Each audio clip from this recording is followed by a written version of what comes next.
존경하는 문희상 국회의장님, 의원 선배 동료 의원 여러분, 이낙연 국무총리를 비롯한 국무위원 여러분, 그리고 국민 여러분, 경북 안동 출신의 자유한국당 김광림 의원입니다. 문재인 대통령께서 취임하신 지가 500여일이 지났습니다. 49%로 하락했던 국정 지지도는 남북 정상회담으로 회복된 모습입니다만은 경제정책, 소득주도 성장에 대한 의견은 전면 개편해야 된다, 수정해야 된다는 의견이 이대로 가야 된다 하는 의견에 3배 반에 이르고 있습니다. 대한민국 GDP의 80%, 일자리의 90%를 기업이 담당하고 있습니다. 그런데 이 기업의 90% 이상이 경제가 참으로 어렵다고 합니다. 20년 전 IMF 외환위기나 10년 전의 글로벌 위기 때보다 더 어렵다고 합니다. 발표되는 통계마다 사상 최저, 최악, 참사라는 수식어가 붙여 다닙니다. 결국에는 소상공인 그리고 영세 자영업자분들께서 2004년 카드 대란 이후 14년 만에 솥단지를 들고 거리에 나섰습니다. 중소 중견기업 하시는 분들 중에 상당수도 사업을 해야 될지 말아야 될지 해외로 옮겨야 될지 고민하고 있다고 합니다. 사정이 이러한데도 정부는 소득주도 성장을 밀어붙이고 있습니다. 시장과 전면전을 벌이고 있습니다. 청와대 정책실장은 시장이 정부를 이길 수 없다 이렇게 얘기합니다. 새 정부는 팔을 걷어붙이고 세금으로 소득주도 성장을 힘겹게 떠받치고 있습니다. 집권 2년 만에 재정을 20% 이상 더 풀었습니다. 이 규모는 전임 정부 4년 동안의 느린 증가 규모와 맞먹습니다. 기업한테 대고는 임금은 확 올려라, 근로시간은 줄여라, 비정규직은 없애라, 그러면서 돈 벌어서 신규 채용 많이 해라 요구합니다. 기업이, 시장이, 경제가 언제까지 실험 대상이 되어야 합니까? 묻지 않을 수 없습니다. 국무총리님께 질문 드리겠습니다.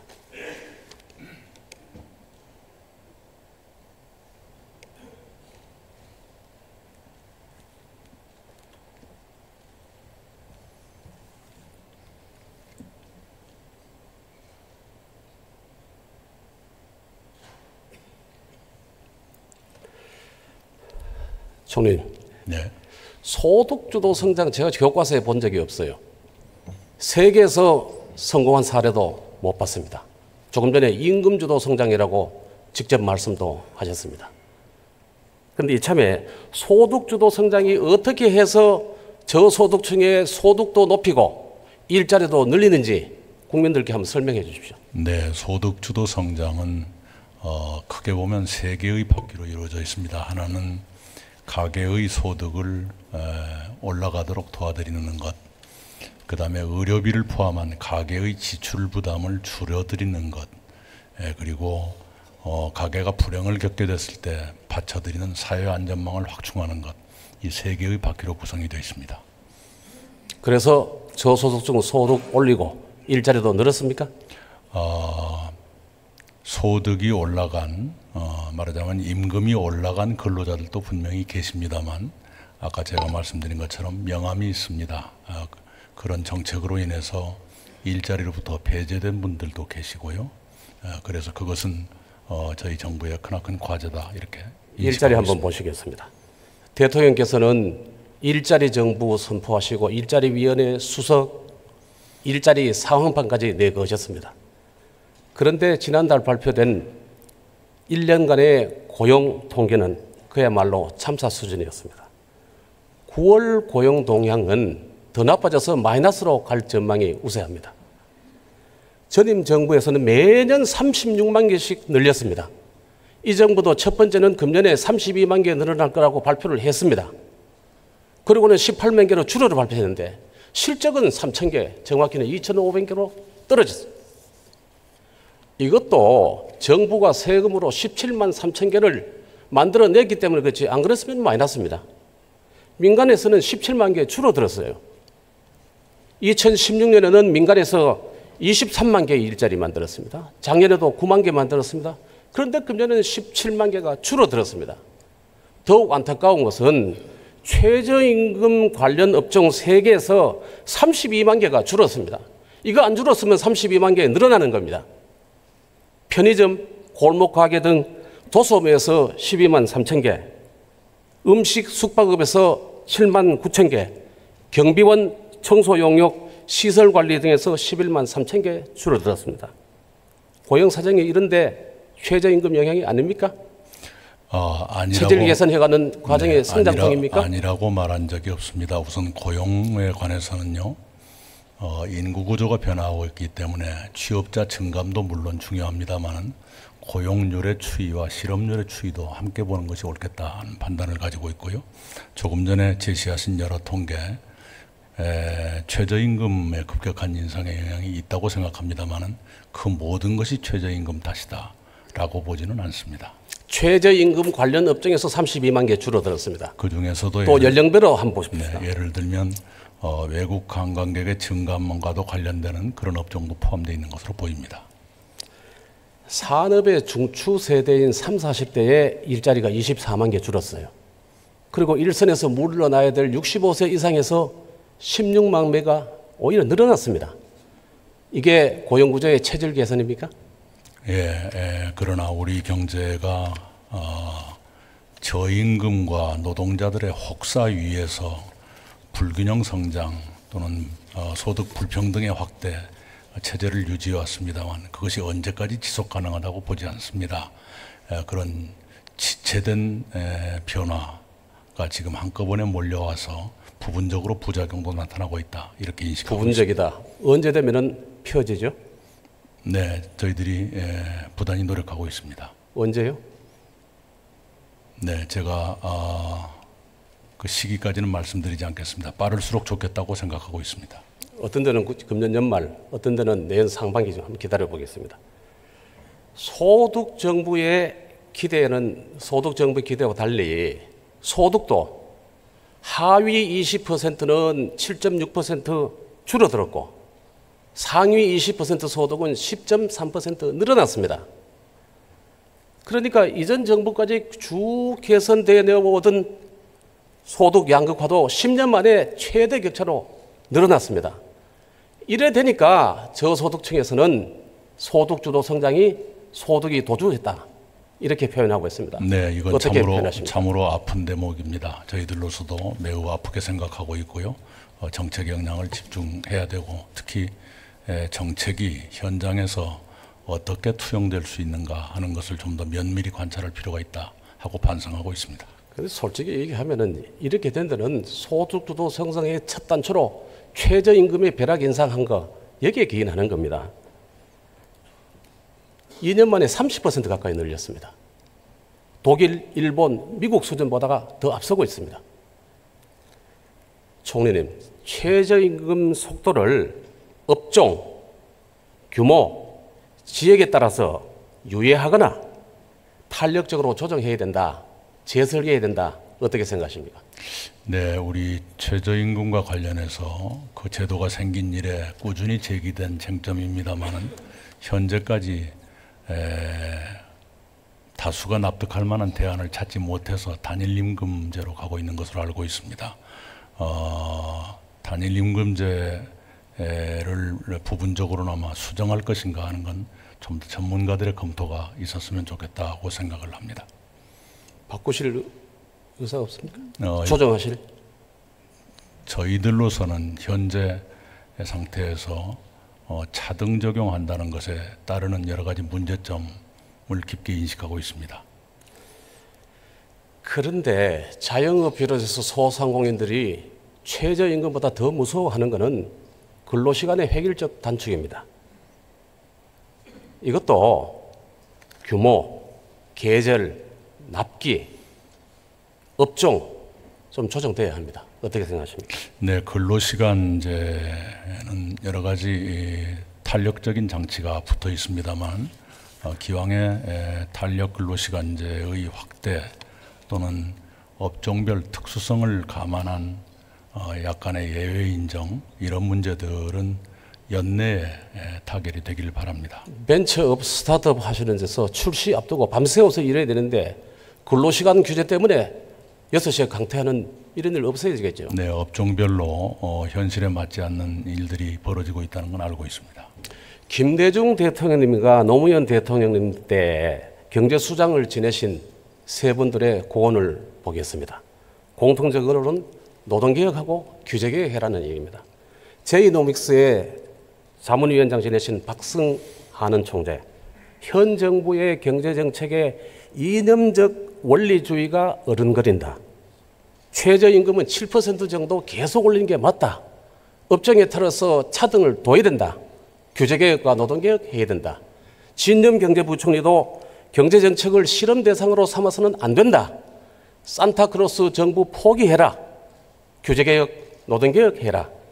이현재 부총리께서도 문제 있는 정책을 고집하면 국가는 나중에 반드시 큰 대가를 치르게 된다. 노동과 규제개혁 해야 된다. 총리님, 이분들께 어떤 답변을 드리겠습니까? 네, 제가 존경하는 경제 분야의 원로들의 말씀 무겁게 받아들이겠습니다. 규제개혁, 네. 노동개혁, 특히 노동개혁 네, 우선 규제개혁은 국회에서 여야 의원님 여러분께서 시작되었습니다. 결단을 해주셔서 큰 고민은 넘었다고 생각합니다. 여러분의 도움에 힘입어서 더욱 속도를 내도록 하겠습니다. 노동개혁의 문제는 지금 경제사회노동위원회, 과거의 노사정위원회가 상당히 속도를 내서 논의를 하고 있습니다. 근자에 그 위원회의 지도자들 모시고 말씀을 많이 들었습니다. 앞으로 좀 대화를 좀 더 빈번히 하면서 가장 좋은 방법이 뭔가 우리 사회가 그동안에 해결하지 못했던 노동 현안들에 대해서도 생산적인 방향의 개선이 나올 수 있도록 함께 노력하겠습니다. 이 부분에서 독일 사례 한번 보겠습니다. 조금 전에 질문을 다른 분이 하셨습니다만은 슈레더 총리 2003년에 아젠다 2010 하르츠 개혁 발표했지 않습니까? 그 내용 보면은 경제 친화적인 노동개혁, 성장에 도움이 되는 노사관계가 기업들의 채용을 쉽게 해서 결국은 고용을 늘렸다. 실업률도 떨어뜨리고 기간제 근로를 도입해서 여성 취업률을 높였습니다. 실업급여를 32개월에서 12개월로 줄였습니다. 연금 수령 시기도 65세에서 67세로 늦추었습니다. 총리는 개혁은 인기 없다, 정권을 놓칠 수도 있다, 그러나 누군가는 해야 된다 이렇게 하고 아젠다 2010이 착수되는 거 보고 2005년에 불신임만 본인이 제출하고 본인이 사임했습니다. 그런데 더 놀라운 것은 정권을 넘겨받은 메르켈, 정적이었던 슈레더가 하는 이 정책을 계속해서 해서 결국은 독일, 유럽의 병자에서 G3로 키워냈습니다. 언론인 하셨고 국회 사선하셨습니다. 도지사님 하셨습니다. 그리고 가장 경륜과 내공이 뛰어난 이낙연 총리님께서 한국의 슈레더 역할을 해 주십사 하는 전문가분들 기대가 많습니다. 어떻게 생각하십니까? 네, 그러지 않아도 우리말로 번역된 슈레더 총리의 자서전을 제가 탐독했습니다. 그리고 슈레더 총리 본인도 제가 뵌 적이 있습니다. 많은 가르침을 받았고요. 제가 이런 위대한 개혁을 할 만큼의 역량이 있는지에 대해서는 자신 없습니다만 시기도 봐가면서 노력하겠습니다. 네, 수고하셨습니다. 감사합니다. 부총리 질문 드리겠습니다.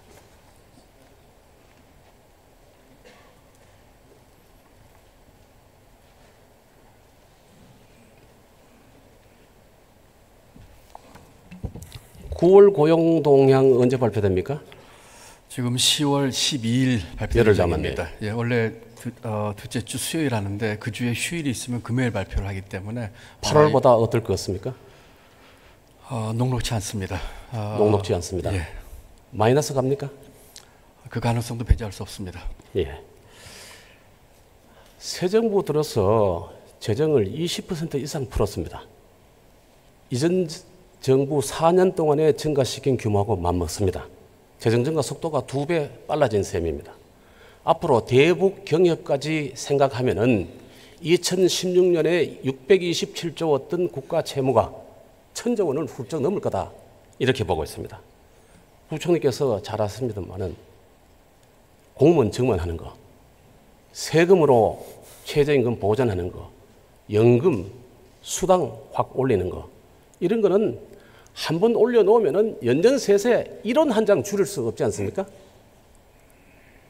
예산 증가시키려면 오히려 인재 키우는 교육 훈련 쪽에 R&D, 인공지능, 사물 인터넷, 블록체인, 이런 4차 산업혁명 대비하는데 그런 데 돈을 쓰든지, 그리고 우리나라 고용과 성장의 30-40% 담당하고 있는 SOC 쪽에 돈을 넣어가지고 경제 전체적으로 생산성을 높여서 부총리께서 말씀하시는 혁신 성장을 이끌어가는 쪽으로, 이런 쪽으로 재정이 투여된다. 어떻게 생각하십니까? 그 두 가지로 답변을 드리겠습니다. 첫 번째로 그 재정 증가율이 늘어나는 것에 대해서는 그 의원님 말씀이 뭐 일리가 있고 저도 그 취지는 충분히 동감을 합니다만, 지금의 여러 가지 우리 경제사회의 구조적인 문제 해결, 또 일자리 문제를 포함한 소득 분배 문제라든지 이런 것을 해결하기 위해서 적극적인 재정 정책이 필요하다고 생각을 하고요. 다만 그 적극적인 재정 정책이 중장기적인 시각에서 재정 건전성을 해치지 않은 범위 내에서 합리적으로 이룬다고 생각을 합니다. 두 번째 포인트는 의원님과 전적으로 공감을 합니다. 말씀 주신 것처럼 제가 내년도 예산에서는 많이 반영을 했다고 생각합니다. 예를 들어서 산업 쪽 예산 증가율은 전체 부문 중에서 최고의 증가율을 기록했고요.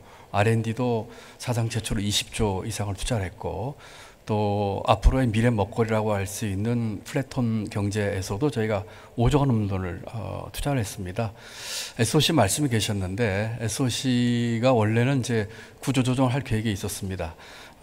금년 예산 경우에는 작년에 상당 구조 조정을 했고요. 내년 예산에 있어서는 일부 구조 조정을 조금 축소하면서 금년에 정부 안에서는 작년 예산안보다 거의 1조 가까이 늘렸고, 또한 SOC로 잡히지는 않습니다만은 도시재생이나 스마트 시티 쪽에 대폭 증액, 또 SOC 예산은 아닙니다만 소위 집 근처에서 할 수 있는 생활 밀착형 투자에 8조 정도 투자하는 등 나름대로 의원님이 지적하신 사항에 대해서 저희가 정부가 최선의 노력을 다했다고 저희는 생각하고 있습니다. 두 가지 말씀드리겠습니다. 방금 말씀하신 예산 증가율이 평균 증가율에 못 미칩니다. 또 하나는 예산실에 근무했던 선배들께서 각 부처로부터 국민들부터 그렇게 욕을 먹어가면서 긴축 재정해가지고 재정 건전성을 세계 OECD 중에서 4번째로 튼튼하게 해놓은 점, 이 가지고 IMF 곁듣고 2008년 경제위기 견뎠던 겁니다. 명심해 주시고요. 그 부분도 의원님, 뭐 예산실의 선배님들, 우리 의원님 포함해서 분들의 말씀에 저희 후배들이 경청을 하고 있습니다. 5년 동안에, 우리 정부의 5년 동안 기간내에 지금의 중기 재정 전략을 하더라도 국가 채무 비율은 아마 40% 이른 초반, 뭐 41% 정도로 저희가 유지할 수 있을 것 같고요. 지금까지는 세수가 좋았지만은 내년 이후부터는 어려워진다는 걸 부총리께서 좀 명심해 주시고요. 그 부분도 같이 명심하고 있습니다. SOC도 부총리 복지입니다.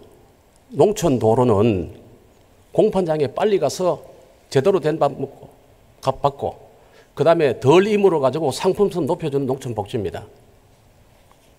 신도시에 수도권의 급행 열차는 출퇴근 시간 줄여주는 교통복지입니다. 지역별 불균형, 예산 불균형 문제도 결국은 SOC입니다. 경상북도의 경우 전체 예산이 이전 정부보다가 이 정부 들어서 2조 원 줄어들었습니다. 그게 뭐냐? SOC가 3조 7천억에서 1조 7천억으로 2조 원 줄어들어서 그만큼 전체 규모가 줄어든 겁니다.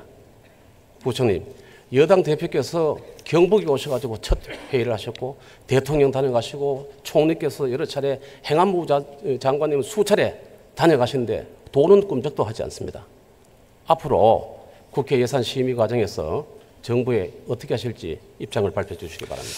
예, 지금 말씀하신 것처럼 저희가 재정을 하면서 뭐 특별한 지역에 대한 고려나 이런 것을 하기보다는 전반적인 지역균형 발전에서 보고 있습니다만 또 그런 면에서 작년에 정부안에 낸 거가 아닌 정부 최종안보다 금년 정부안이 일부 감축이 됐지만 작년 그 정부안보다는 컸고요. 그런 면에서 아마 의원님께서 말씀하신 게 금년 예산 최종안보다 이 경북 지역의 그 SOC 줄어드는 그런 말씀을 하시는 걸 이해를 합니다. 그 부분은 다른 지역도 비교적 같은 입장에 있고요. 특별히 경상북도가 줄었는데. 예, 앞으로 예산 심의 과정에서 지역균형 발전 측면에서 보도록 하겠습니다. 특히 그 오지 지역에 지금 말씀하신 지역 외에 뭐 강원도도 그렇고요, 일부 호남 지역도 그렇고 그런 지역에 있어서의 그 예비 타당성 문제라든지 이런 SOC 문제에 있어서 충분히 의원님들 의견을 들어가지고 검토할 수 있도록 하겠습니다. 예, 들어가셔도 좋겠습니다.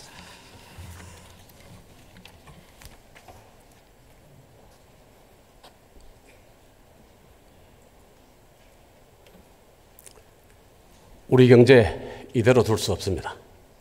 이대로 가면은 다 같이 못 벌고 골고루 못 사게 됩니다.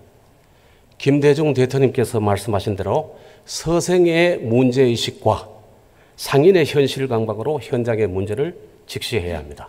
소득주도 성장 이제 멈춰야 합니다. 멀리 갈수록 돌아오는 길이 멀어집니다. 최저임금과 근로시간은 현실에 맞게 재설계돼야 됩니다. 막 시작한 규제개혁 더 속도 내야 합니다. 서비스 산업은 우리 경제의 60%, 일자리의 70%를 담당하고 있습니다. 청년 2명 중 1명은 서비스 산업에 근무하고 싶어 합니다. 서비스 산업 발전 기본법 이번 국회에서 여야 힘을 합쳐서 필히 통과시켜 주셔야 합니다. 정권은 유한하고 경제는 영원하다고 합니다. 여론조사로 남북 문제로 민생을 경제 문제를 가려서는 안 됩니다. 경제 기반 없는 남북회담 사상 누각에 불과합니다. 일하고 싶은 사람이 일하기 쉬운 고용을 쉽게 할 수 있는 시장 친화적인 노동 정책으로 기업과 국민에게 희망을 드려야 합니다.